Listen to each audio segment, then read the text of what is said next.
lighting is as good as it's gonna get. These are the vibes that I'm feeling today. So, this candle smells so good. It's tobacco and vanilla bean, and I got it from Whole Foods, and I'm obsessed. Might get another one today. Anyways, today we're here to talk about the 7 ingredients. No, I was kidding. Today we're talking about this book that I'm reading right now. This book that I got from my job is called The Tiny Book of Big Manifesting by Jeffrey Siegel. It's really good. And I was about to drink this. Let me put it down. Lately, I've been having issues with one of my manifestations because it seems like, to me, what I wanted to originally be the end is not what I want anymore. So now it's just like, well, it's not even that I don't want it. It's just when you deal with someone, like literally right person, wrong timing or whatever, and I've said repeatedly that I don't consider time as part of anything. Like it doesn't matter to me. It's not real.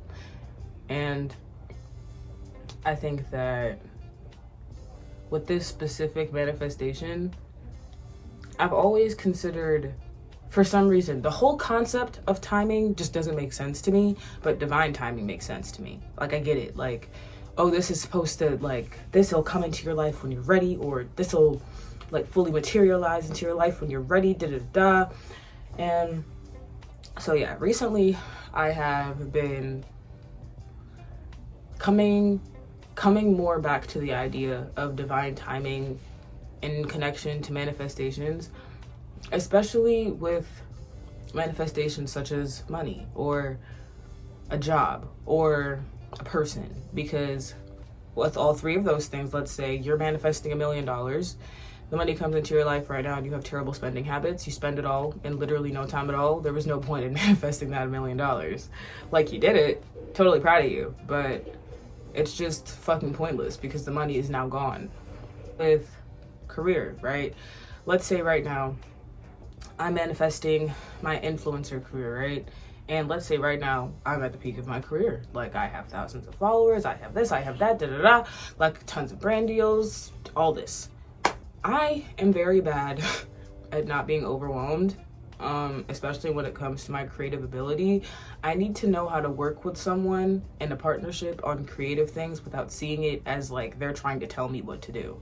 Like, I need to see it as an actual partnership before I could even like be getting into all that. Because I mean, I could be at the height of my fucking influencer career right now with all of these brand deals, and I would probably have a terrible reputation because I wouldn't know how to uphold those friendships. The perception that I have of myself right now in terms of business and career relationships is I have no longevity. Like, there's nothing in me that is worth working more than once with. Like, and if you do work with me one time, then it's gonna end badly, and that's not true. And I need to change this. I need to take it out of my subconscious and switch it and flip it and all this. And I'm currently in the process of doing that. But just an example, right? Or let's say you're manifesting. Like, I said on TikTok that in August of 2022, this year, I decided I wanted a relationship. Like, I wanted a boyfriend, like an actual good, healthy relationship. And I was asking for all these things. Like, I wrote up like a fucking like 4-page front and back manifesto of what I wanted them to be like, and how I wanted them to show up, and how I wanted to feel with them, how I wanted them to feel. Literally crossed off all the fucking check marks. And then I kept saying, before the end of August, I'm gonna know exactly who he is. I'm gonna know exactly who he is. And then one of my friends just like slowly turned from a friend into a lover. And then I was just like, okay. And see, the issue is, right, like, it's not even funny, but the issue is that this person, great guy, but we are exactly the same, and he triggers me so badly because he reminds me that I'm not as healed as I think I am, or I'm not as secure in my healed abilities as I think I am. But I think it's just like yesterday I was doing some major shadow work because I really needed to figure out like where I wanted to put myself in his life and him in my life, because I Like, whenever I've been, like, on this cutting off streak since 2020, like, my fucking spiritual journey started, and I've just been dropping people left and right like flies. I've been dropping concepts left and right. I've been dropping limiting beliefs. I've been dropping my physical appearance, my mental mindset, physical people, jobs. Like, I've been dropping and discarding of so many things. Like, I don't know when to stop. I don't know when I'm supposed to be cutting someone off anymore, because honestly, at this point, if you disrespect me, then you have to go. But I mean, that's a good, like, motto, but I kind of perceive a lot of things as disrespectful that I don't think a lot of people would perceive as disrespectful. Or, well, I guess it's not even that. I guess it's more so, it is that, and also the things that I'm, like, totally, like, jumping on people for, I do the same shit.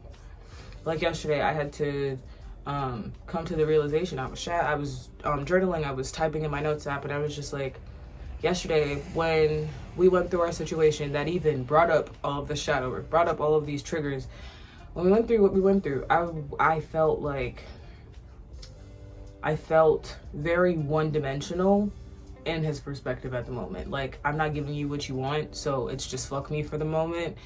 And I was gonna take it personally, but I was like, you know what? This seems kind of familiar. Seems like me.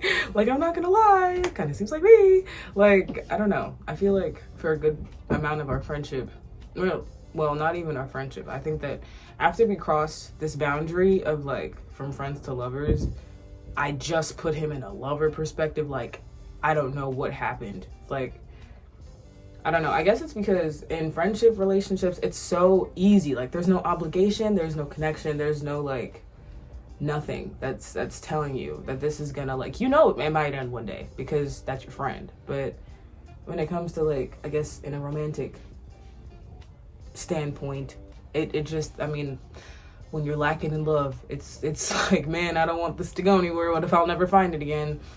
Which makes no sense, because, I mean, you share love with your friends, and people make and lose friends like it's a revolving door of life. So I don't know why that, well, I guess I'm kind of calling myself out. Like, why do I think it's easier for me to make friends and keep friends than it is for me to fall in love and keep it?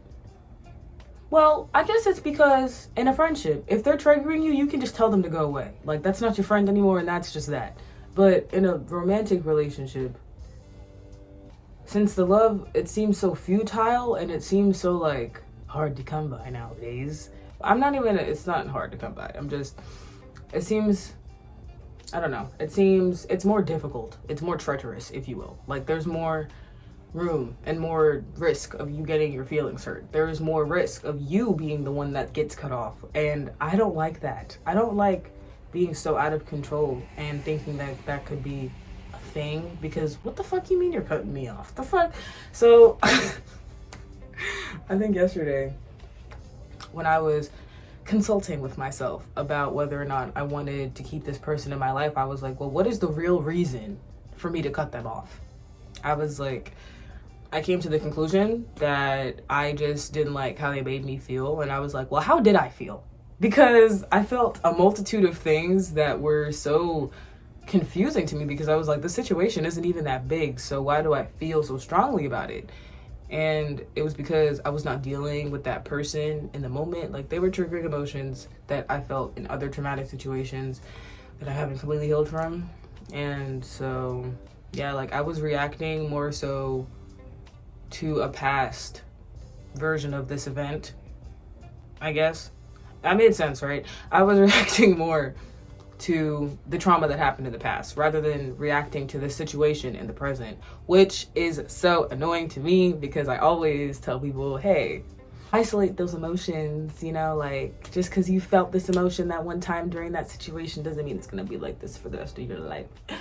But apparently in that moment, that's how I was feeling. So I don't know. I was like, well, there isn't really a real solid reason for me to cut this person off, because I think that in the grand scheme of things, it's really easy for me to just be like, well, you disrespected me, you have to go. But when like things are so not this or that or black or white, like everything is so filled with little shades of gray. I am filled with little shades of gray. So it's just like, I don't know, it just didn't feel right, because I was like, there's like, there are things that are worth being cut off over, but I just didn't feel like that was grounds for that. And I feel like I started asking myself, well, in the situation that he's dealing with in his life right now, because everyone's got their own life and shit. Yeah, in this moment, I'm focusing on the relationship between me and him, but he has so much going on, babe. I don't even, like a bitch can't keep track, but you know, we move. And I feel like he has so much going on in his life right now that he doesn't know how to handle it. And I've been victim to that. I've watched my best friend be victim to that. I've watched my mother be victim to that. I've watched more than enough people in my life be victim to this. Of life is too much at the moment, and you're just like spazzing and exploding and just projecting because you don't know what else to do. You don't know how to deal with this situation, especially if it's a situation that is completely new.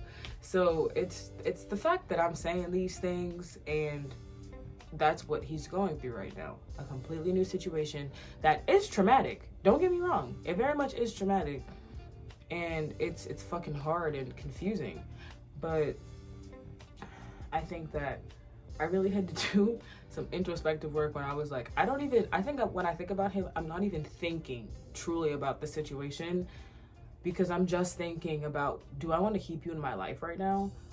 When I really should be asking myself, could I, like, if I were to do that, would you even have the energy to show up how you usually do? And it just felt so, like, aggrandizing. Is that a word? The right word? I know it's a word, but I don't think, whatever. It felt so, like, you gotta act like this or I'm gonna cut you off. And that's just not the case, because in the history of our friendship, when my anger issues were like at their peak, I used to cuss him out like every day.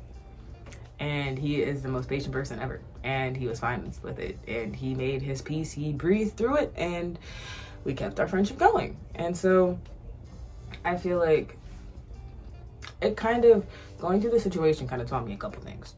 One, when I'm manifesting somebody, it's very important for me to see them as a whole person instead of just the manifestation, because I think that I fucking hate words. I've retraced to doing this, like, because it's so much easier, right? Because I just talked about in my last video, getting into that void space, getting into that place where you have no connections and you're nothing, and you're just manifesting this one thing. It's the only thing you're thinking about, and you're not thinking about anything connected to that thing because the circumstances don't matter. Now, all that being said, it's still true, and what I said in my last video is still fucking true. And when you allow yourself to dumb it down to something so simple, then yes, it gets very, very easy to manifest just like that. But at the same time, see, this is why I say all the time, life is filled with different perspectives. Everything is subject to perspective. Because let's say, right, you're manifesting someone, and then at the same time, their life is blowing up. And the only thing that you're thinking about is, okay, but I want you to do this, though. I want you to do this and do da-da-da-da. Like, no. Like, I think that I was so close to the first initial stage of what I wanted this manifestation to be, and now I just want this nigga to be okay. Like, I don't know. I feel like, I don't know. It was just really confronting, because I think that up until this point, I have been seeing him as so one-dimensional. It's not funny. Like, I feel like I've kind of been disrespecting him, like, mentally, without him even being aware of it, without me even being aware of it, because I would just think of him in aspects in relation to the manifestation. Like, oh, you're talking about this, that, and the third. Like, okay, well, it's not going to affect my manifestation, da-da-da. So, like, you're venting to me about trauma from your ex, and now the only thing that's going on in my head is, well, you know, fuck bitches get money. He's still mine. Like, I mean, yeah, it's fine to do that, but I feel like at the same time, it takes it takes away so much of the experience. It takes away so much of the spiritual experience of the connection in the first place. And I think that's what I've been really, really struggling with for like the last month or so, balancing my spirituality, like my actual spirit, with manifesting and with the law of assumption, because I don't want to dumb people down so much, or dumb myself down so much to the point where I forget that this is a human and I'm a human and this is a living, breathing thing with more than just me in their life. Like, you don't exist to just be here. Like, I mean, yeah, you know, maybe you're alive to fulfill this destiny, but you're not just alive to fulfill this destiny. Feel me? And I think that I didn't forget that. I just never really fully realized it, because to me, acknowledging everything is acknowledging, oh, you used to like that girl and you used to do this and you have this issue and you have that issue and da-da-da-da. But that's just life. Like, it still ties in. It's important to see the whole person, because if you don't see the whole person, then you think you're manifesting something that's not even there. It's not real. So, yeah. I mean, I don't know. Well, I do know. Yeah, I stand by what I just said. Yeah. Because it's so easy to change someone. It really is. It's so easy to manipulate the aspects of someone's personality through manifestation. But I think, as someone who has done this with someone who I viewed as no other choice but to do it with, i.e. my mom, doing it with something or somebody like that is it's so time consuming, because you gotta completely release the old version of them, and then sit down and construct the new one. Tell yourself, yeah, this is it, this is that, this is what they do, this is how they talk, this is what they wear, da-da-da-da-da. But, like, why would you do that when you could just get someone that just comes, like, full package, just ready. It's ready to be delivered. That's like having a package come to your house and you are the one that has to put it in the box. Like, I don't get that. That's not really giving effortless and easy, you know? And life is supposed to be effortless and easy. Like, it doesn't have to be hard. So yeah, I really hope that made sense. Like, I think that's just a couple of things that have been scattered in my brain. And the reason why, coming back to this book that I was reading, the reason why I was even talking about this, why I turned the camera on, is because I think that it's really important to ask yourself, is this really what I want when it comes to a manifestation? Because you'll get it, and be careful what you wish for. You know that saying, be careful what you wish for, because you just might get it. You will get it. So it's just like, like, I don't know. I think that there were two questions in this book that are just like really stuck out to me. Like, what do you truly want? And what are you passionate about? Because you can have anything, but I feel like sometimes some limiting beliefs are so deeply buried that you really gotta dig that bitch out. Like, I think in the grand scheme of things, I'm saying I want an esthetician career and I want to do this and I want to do that. When in all reality, I just want to breathe and make money. I don't want to work. I want to go frolic in the jungle and eat a mango. Like, that's where I am right now in my life. And I think that a lot of people and a lot of things, especially with the person, love manifestation, you got to ask yourself, when you look at the person as a whole, is this what I want? Because, you know, you could get the person, but if you haven't looked at them as a whole, then you're going to have to just keep on manifesting.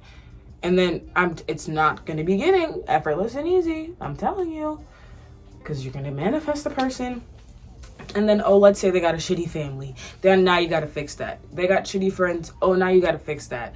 They have terrible emotional intelligence. Okay, now you got to fix that. They can't regulate their emotions. Okay, now you got to fix that.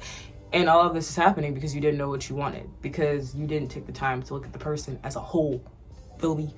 So, yeah. Okay, that was it. This turned out to be a longer video than I thought it would be, but I had a lot to say. So anyways, tobacco candle.